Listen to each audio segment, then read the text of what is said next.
Hello दोस्तों, मैं हुकुम सिंह यादव हूँ। स्वागत करता हूँ आपका अपने अपने यूट्यूब चैनल से यूट्यूब के रिक्वेस्ट पर। तो दोस्तों, अभी हमने एक चैप्टर कंप्लीट कर लिया है, नाउन। जितने भी इम्पोर्टेंट क्वेश्चन बन सकते हैं उससे, जितने इम्पोर्टेंट रूल है नाउन में वो मैंने आपको करा दिया है। तो आप किसी भी बुक से प्रैक्टिस करेंगे तो लगभग लगभग आपसे सभी क्वेश्चन नाउन्स के हो जाएंगे। और मैं अभी आपके साथ प्रैक्टिस सेट लेकर आऊंगा चैप्टर वाइज। तो दोस्तों, आज हम पढ़ेंगे अगला चैप्टर प्रोनाउन। देखिए, एक सीक्वेंस से पढ़ने का एक मतलब होता है कि पहला चैप्टर जो है सेकंड चैप्टर से इंटर रिलेट होता है, इसलिए पहले नाउन पढ़ाया, प्रोनाउन पढ़ेंगे। तो आज हम जानेंगे कि प्रोनाउन होता क्या है। तो प्रोनाउन पुस्तक, आई होप कि आप सभी लोग जानते हैं कि जो शब्द संज्ञा के स्थान पर प्रयोग किए जाते हैं। तो pronoun are those word which used in place of noun, उसे क्या कहते हैं? प्रोनाउन कहते हैं। तो आखिर प्रोनाउन की जरूरत क्यों पड़ी जब नाउन नाउन के स्थान पर प्रयोग किए जाते हैं? अब तो प्रोनाउन की हमको जरूरत क्यों पड़ी? तो ये क्या है, रेपुटेशन को दिखाता है। जैसे मैं बात करूं, जैसे कि Ram is a big boy, Ram reads in 6th class, Ram is a brave boy. तो ये क्या है? ये राम है, फिर राम है, फिर राम है। तो ये क्या है? राम नाउन का रेपुटेशन है। तो नाउन के रेपुटेशन से बचने के लिए हम किसका प्रयोग करते हैं? प्रोनाउन का प्रयोग करते हैं। तो ये सेंटेंस को एरर दिखाता है कि राम नाउन का बार बार रिपीटेशन हो जाता है, इसलिए नाउन की रिपीटेशन से बचने के लिए हम प्रोनाउन का प्रयोग करते हैं। अब जैसे राम है, ये तो ठीक है, Ram is a good boy. अब राम, फिर इसके स्थान पर हम क्या इसका प्रोनाउन यूज कर देंगे? He he reads in 6th class. फिर इसके स्थान पर क्या प्रयोग कर देंगे? he। इस तरह से नाउन के स्थान पर क्या किया जाता है? प्रोनाउन का प्रयोग किया जाता है। क्यों किया जाता है? नाउन की रेपुटेशन से बचने के लिए। तो अब हम देखेंगे पर्सन कितने होते हैं। पर्सन की हम बात करेंगे। पर्सन एक होता है first person, second person and third person. तो अब हम जानेंगे कि फर्स्ट पर्सन में कौन कौन आता है। फर्स्ट पर्सन में आई और बी, मैं और हम। इसमें थर्ड पर्सन में से कौन आएंगे? आई और बी आएंगे। अब इसका जो ऑब्जेक्टिव केस होता है, हम आगे पढ़ेंगे, वो भी फर्स्ट पर्सन में आएंगे, इसका मी और इसका। सेकंड पर्सन में क्या आता है? हमेशा यू सेकंड पर्सन आता है। थर्ड पर्सन में ही, सी, इट, दे, किसी। तो अभी हमने सिर्फ कितना जाना? हमने जाना कि प्रोनाउन क्या होते हैं, प्रोनाउन का प्रयोग क्यों किया जाता है, नाउन के रेपिटेशन से बचने के लिए हम किसका प्रयोग करते हैं? प्रोनाउन का प्रयोग करते हैं। जैसे मैंने एग्जांपल देके आपको बताया। फिर मैंने बताया कि पर्सन कितने होते हैं। तो 3 पर्सन होते हैं, फर्स्ट पर्सन, सेकेंड पर्सन और थर्ड पर्सन। अब बात करेंगे फर्स्ट पर्सन में कौन कौन होता है। फर्स्ट पर्सन में हमेशा आई और वी का प्रयोग करेंगे हम लोग। सेकेंड पर्सन हमेशा यू होता है। और थर्ड पर्सन क्या होता है? ही, सी, इट, दे आदि। तो अब हम आगे कंटिन्यू करेंगे। तो हमने जाना है कि पर्सन कितने होते हैं। 3 मैंने बता दिया। फर्स्ट पर्सन में कौन आएगा? आई और वी। सेकेंड में यू, थर्ड पर्सन में ही, सी और दे, इट आदि। अब हम जानेंगे इसी केस के बारे में जानेंगे। तो एक होता है सब्जेक्टिव केस, एक होता है ऑब्जेक्टिव केस, एक होता है पजेसिव एडजेक्टिव और पजेसिव केस। पजेसिव केस में पजेसिव एडजेक्टिव और पजेसिव प्रोनाउन। अब देखना, जैसे मैंने कहा आई और वी, ये कौन से पर्सन है? ये फर्स्ट पर्सन है। कौन से पर्सन है? First person. तो आई का ऑब्जेक्टिव केस क्या होगा? मी। वी का ऑब्जेक्टिव केस क्या होगा? अस। यू का ऑब्जेक्टिव केस क्या होगा? यू। ही का ऑब्जेक्टिव केस हिम। सी का ऑब्जेक्टिव केस हर। दे का देम। इट का इट। तो हमें सबसे पहले ये याद रखना बहुत जरूरी है कि आई का ऑब्जेक्टिव केस क्या होगा? मी। वी का ऑब्जेक्टिव केस अस। यू का यू। ही का हिम। सी का हर। दे का देम। इट का इट। तो ये तो सब्जेक्टिव केस है। अभी हम आगे बात करेंगे कि सब्जेक्टिव केस क्या होता है, ऑब्जेक्टिव केस क्या होता है। तो ये हो गया ऑब्जेक्टिव केस। अब एक आता है पजेसिव प्रोनाउन। पजेसिव प्रोनाउन मैंने पजेशन का मतलब बताया था, जहाँ ऑनरशिप अपना दिखाते हैं, रिलेशन से बेसिस से दिखाते हैं, उसको पजेसिव अधिकार सूचक कहते हैं। तो मैंने कहा पजेसिव प्रोनाउन।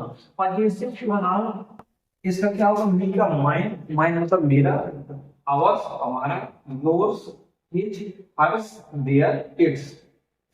अब पजेसिव प्रोनाउन के साथ, पजेसिव प्रोनाउन के साथ कभी भी हम इसके बाद नाउन का प्रयोग नहीं करेंगे। क्या मैंने बताया कि जहां भी हमें पजेसिव प्रोनाउन दिखे उसके बाद हम कभी भी नाउन का प्रयोग नहीं करेंगे। इसके बाद क्या होगा, नाउन का प्रयोग नहीं होगा। इसके बाद क्या होगा, नाउन का प्रयोग नहीं होगा। इनके किसी के भी साथ हम नाउन का प्रयोग नहीं करेंगे। तो क्या समझे, मैंने बताया कि जहां पजेसिव प्रोनाउन की बात आए, possessive pronoun noun plus adjective से मिलकर बना होता है। तो मैंने बताया इनके बाद पजेसिव प्रोनाउन के बाद हम कभी भी नाउन का प्रयोग नहीं करते हैं। अब आगे एक होता है पजेसिव एडजेक्टिव।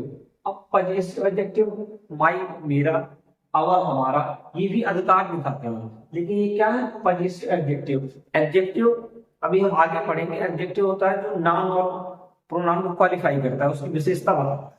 तो मैंने बताया पजेसिव एडजेक्टिव के साथ हम नाउन का प्रयोग करते हैं। माई हमेशा अकेले नहीं आएगा, ये आएगा इसके साथ आएगा, नाउन के साथ आएगा। इनके बाद हम नाउन का प्रयोग करते हैं।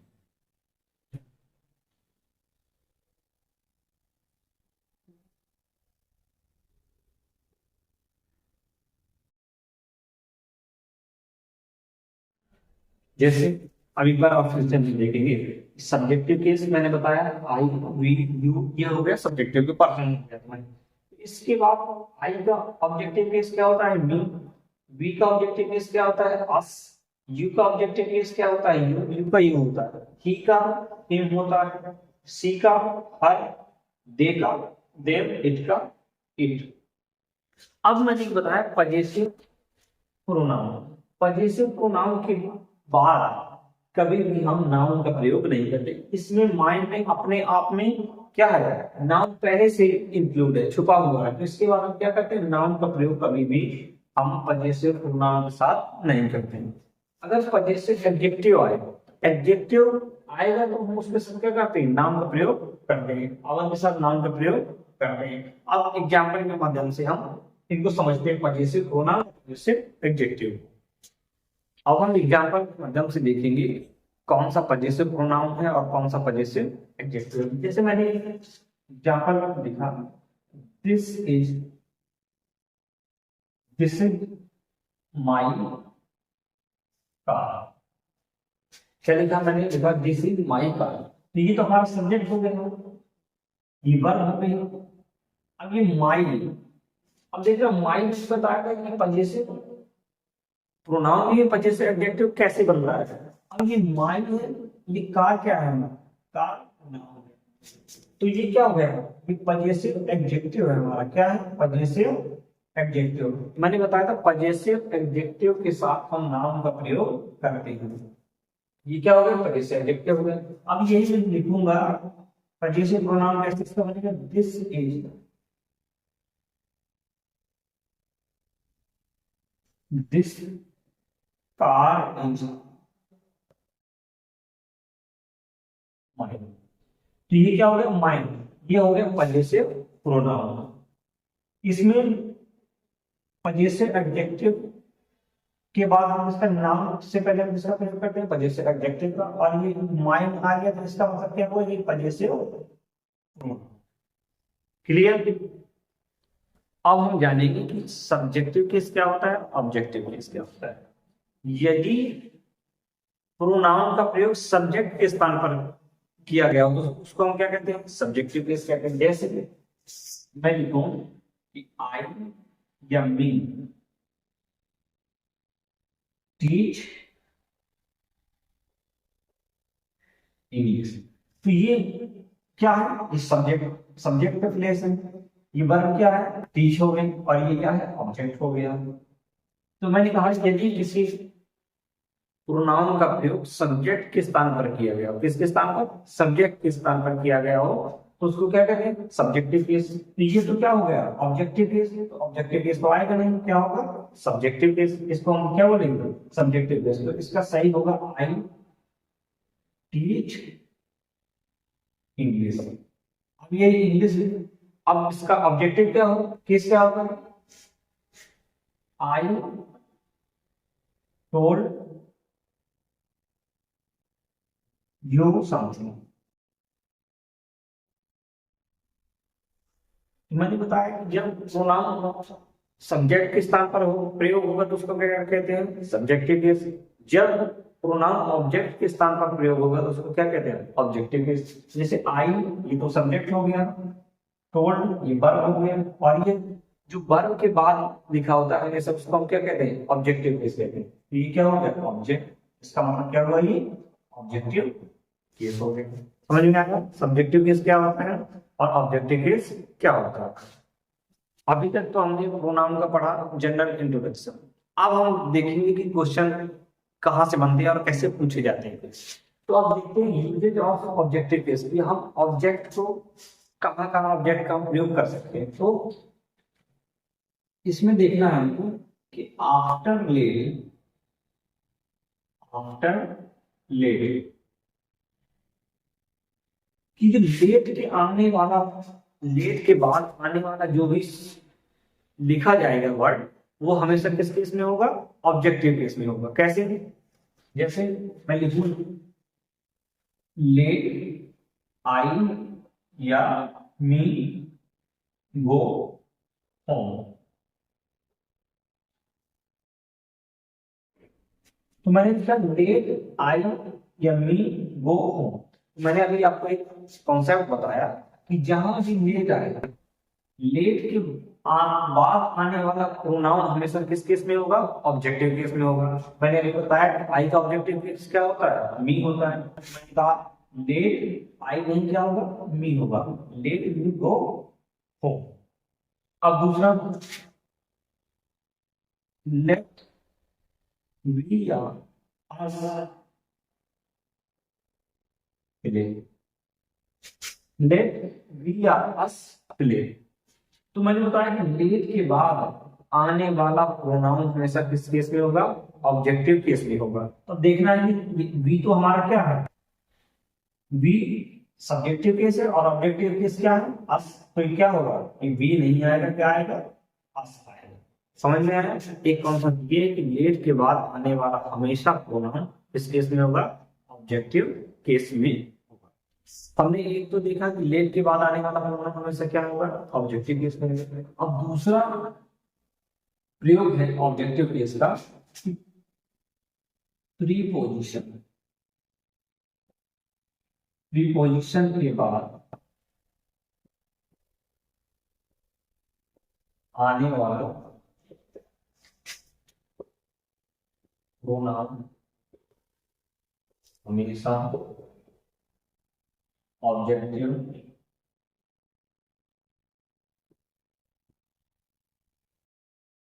केस में। तो मैंने दूसरा कॉन्सेप्ट बताया आपको कि प्रीपोजिशन के बाद, आफ्टर प्रीपोजिशन, प्रीपोजिशन के बाद जो आने वाला प्रोनाउन होगा किस केस में होगा, हमेशा ऑब्जेक्टिव केस में होगा। जैसे आई एम वेटिंग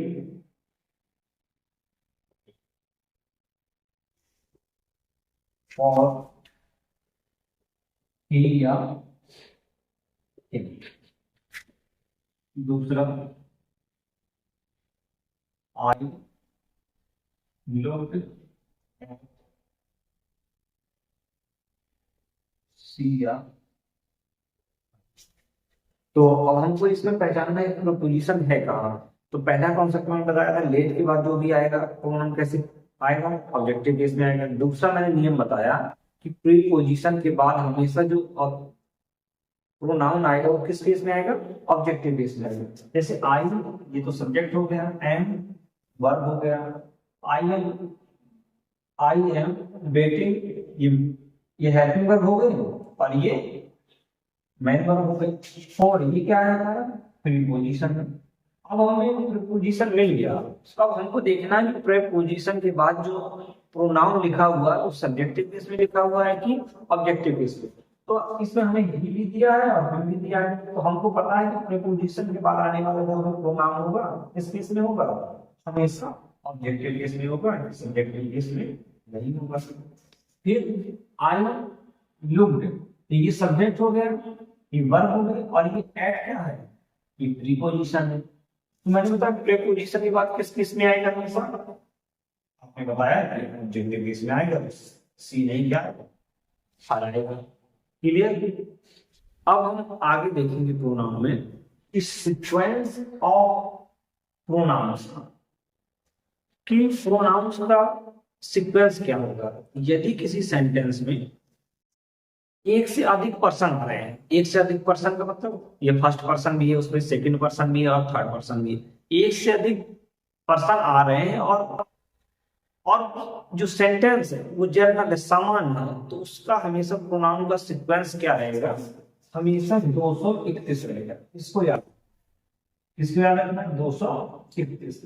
मैंने बताया कि यदि किसी सेंटेंस में एक से अधिक पर्सन आ रहे हैं और सेंटेंस क्या है समान है, तो प्रोनाउन के आने का जो सीक्वेंस होगा वो 231 होगा। आप कहेंगे 231 का मतलब क्या है सर, 231 का मतलब अगर 2 लिखा है तो इसका मतलब सेकंड पर्सन क्या आएगा पहले, अगर 3 लिखा है तो थर्ड पर्सन, मैंने थर्ड पर्सन में आपको बताया कि क्या क्या ही सी दे इट, ये थर्ड पर्सन में आएगा। और फर्स्ट पर्सन में क्या आएगा हमेशा आई और वी। एक एग्जांपल देके बता रहा हूं, जैसे आई ई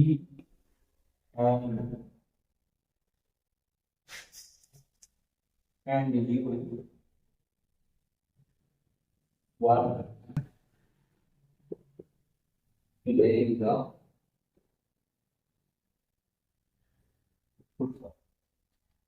मैंने बताया कि किसी सेंटेंस में एक से अधिक पर्सन आपको दिखाई दे तो और सेंटेंस कैसा हो जनरल समान हो, तो उनके साथ जो सीक्वेंस रहेगा प्रोनाउन के आने का वो क्या रहेगा हमेशा 231 रहेगा। कैसे हम पहचाने, यहाँ एक पर्सन आ रहा है, दूसरा पर्सन ये है और तीसरा पर्सन ये है, एक से अधिक पर्सन आ रहे हैं तो इनके साथ जब इनका क्रम होगा वो कैसा होगा 231 होगा। तो अब हम देखना कि सही लगेंगे, ये फर्स्ट पर्सन है, ये कौन सा पर्सन है फर्स्ट पर्सन है, ये कौन सा पर्सन है थर्ड पर्सन है, यू कौन सा पर्सन होता है सेकंड पर्सन होता है।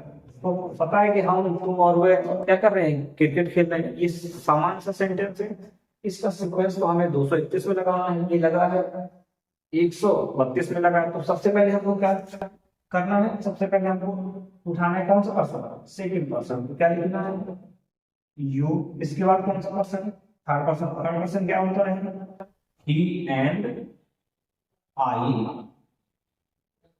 वर प्लेइंग द फुटबॉल। ठीक, ये समझ में आया। अब आगे देखते हैं, अब हम देखेंगे, अभी तो हमने देखा कि सेंटेंस जनरल हो तो हमें सर क्या लगेगा 231। अब यदि किसी सेंटेंस में एक से अधिक पर्सन के प्रोनाउन आए हैं और वो समान ना हो, उसमें किसी गलती हो, क्षमा या कुछ ऐसा अपराध किया हो, ऐसे सेंटेंस का भाव हो तो उसका हमेशा सीक्वेंस क्या रहेगा 123 रहेगा। जैसे मैं लिख दूं you I and he have made a, इसमें ये सामान्य तो है नहीं क्योंकि you I and he have made a mistake, कि हम लोगों ने क्या किया, तुमने मैंने और उसने क्या की एक गलती की है। तो मैंने बताया कि ये तो गलती की हो, क्षमा प्रार्थना, कोई अपराध हुआ हो, यदि सेंटेंस का ऐसा भाव हो तो जो प्रोनाउन के आने का जो सीक्वेंस होता है वो हमेशा किस फॉर्म में होता है 123 के फॉर्म में। कैसे? अब हमको देखना है, ये तो सेकंड पर्सन है, सेकंड पर्सन है, ये कौन सा पर्सन है? फर्स्ट पर्सन है, ये कौन सा पर्सन है? थर्ड पर्सन है। और इसमें किसको दिखाया गया? मिस्टेक को दिखाया गया। तो इसका सीक्वेंस हमको क्या रखना है? 123 रखना है। तो सबसे पहले हम किसको रखेंगे? आई, फिर किसको रखेंगे? You and he have made a,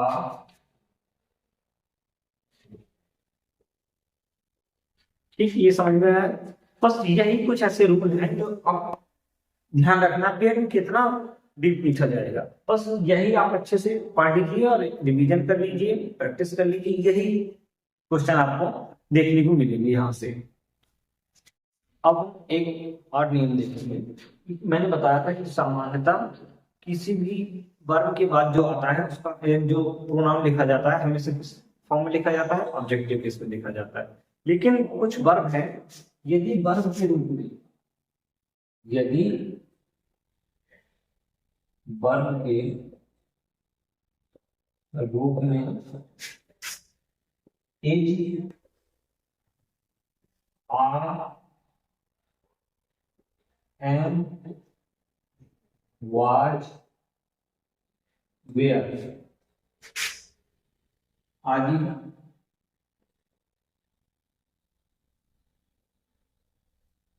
में दें, तो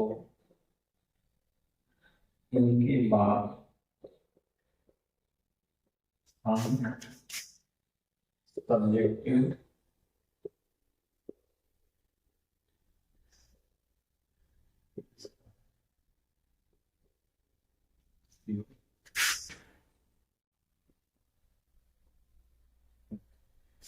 एक तो मैंने पहले बताया था शुरुआत में कि समानता किसी भी वर्ब के बाद जो प्रोनाउन लिखा जाता है वो किस केस में लिखा जाता है? हमेशा ऑब्जेक्टिव केस में लिखा जाता है। लेकिन यदि वर्ब के रूप में तुमको कौन सी वर्ब दिख जाए?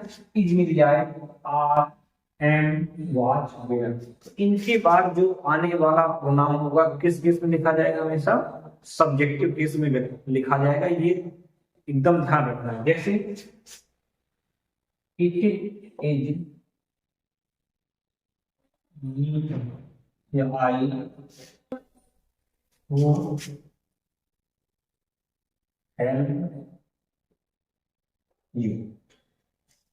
अब मैंने बताया कि हमेशा वर्ब के बाद किस फॉर्म में लिखते हैं? हमेशा ऑब्जेक्टिव केस में लिखते हैं। लेकिन आपको देखना है कि वर्ब के रूप में इज, आर, एंड मिल जाए तो उनके बाद जो आने वाला प्रोनाउन लिखा जाएगा किस केस में लिखा जाएगा? हमेशा लिखा जाएगा सब्जेक्टिव केस में। तो इट इज मी आएगा, ये तो ऑब्जेक्टिव केस में क्या है? It is I who help you. He was, him होता या ही होता तो क्या हो जाता? सब्जेक्टिव केस ही आता। अब हमको ध्यान रखना है कि is, are, and was, were इनके बाद जो आने वाला प्रोनाउन होगा हमेशा किस फॉर्म में लिखा जाएगा? हमेशा सब्जेक्टिव फॉर्म में लिखा जाएगा। अब हम आगे देखेंगे, एक और कॉन्सेप्ट पढ़ेंगे हम। ये दो शब्द याद रखना, बिटवीन एंड लाइक। क्या? बिटवीन और लाइक, इनके बाद आने वाला जो भी प्रोनाउन होगा तो हमेशा किस केस में होगा? वो हमेशा ऑब्जेक्टिव केस में होगा। किस केस में होगा? ऑब्जेक्टिव केस में होगा। मैंने क्या बताया कि बिटवीन और लाइक ये दो वर्ब ऐसी है कि इनके बाद जो भी प्रोनाउन लिखा जाएगा किस फॉर्म में लिखा जाएगा? वो लिखा जाएगा ऑब्जेक्टिव केस में लिखा जाएगा। इस कैसे? देखो मैं एग्जांपल देकर बताता हूं। This matter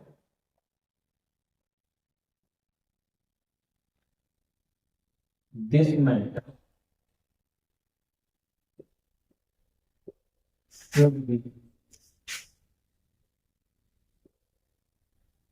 between you and I now। देखो मैं बताया कि बिटवीन और लाइक के बाद हमेशा जो प्रोनाउन यूज होगा किस फॉर्म में होगा, हमेशा ऑब्जेक्टिव केस में फॉर्म यूज होगा। This matter should be between, हमको ये क्या मिल गया, बिटवीन मिल गया, बिटवीन यू एंड। अब देखो बिटवीन के बाद हमेशा जो यू लिखा है इसका ऑब्जेक्टिव केस भी यू होता है, सब्जेक्टिव केस भी यू होता है, लेकिन ये बिटवीन के बाद जो ये लिखा हुआ यू है ये कौन सा केस में लिखा है, ऑब्जेक्टिव केस में लिखा है। एंड अब आई तो सब्जेक्टिव केस होता है और जो मी कैसा होता है, ऑब्जेक्टिव केस होता है। तो मैंने बताया कि बिटवीन और लाइक के बाद जो भी प्रोनाउन लिखा जाएगा किस फॉर्म में लिखा जाएगा, हमेशा ऑब्जेक्टिव फॉर्म में लिखा जाएगा। तो इतना मैंने आपको समझाया, इतना उम्मीद करते हैं कि आपको समझ में आया होगा।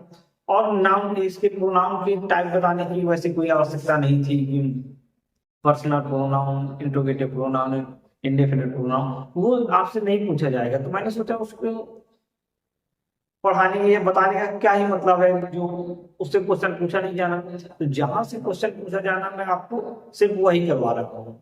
तो अभी रिफ्लेक्सिव प्रोनाउन है और एम्फेटिक प्रोनाउन है, जहां से जैसे रिलेटिव प्रोनाउन है वहां से क्वेश्चन खूब मिलता है आपको। तो हम अब अगले वीडियो में रिलेटिव प्रोनाउन क्या होता है, रिफ्लेक्सिव प्रोनाउन क्या होता है, उनके बारे में पढ़ेंगे। तो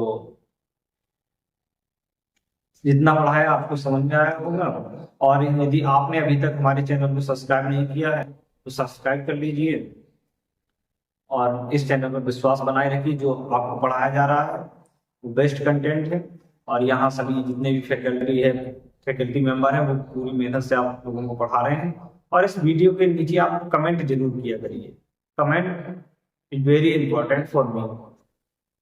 तो कमेंट करके हमको बताइए कि आपको कहाँ समझ में नहीं आ रहा है, क्या दिक्कत आ रही है, वो उसमें हम सुधार करने की कोशिश करें। तो इसलिए मेरा आपसे रिक्वेस्ट रहता है कि आप वीडियो के नीचे कमेंट जरूर करिए। तो ठीक है, मिलते हैं हम अगले वीडियो में। Thank you.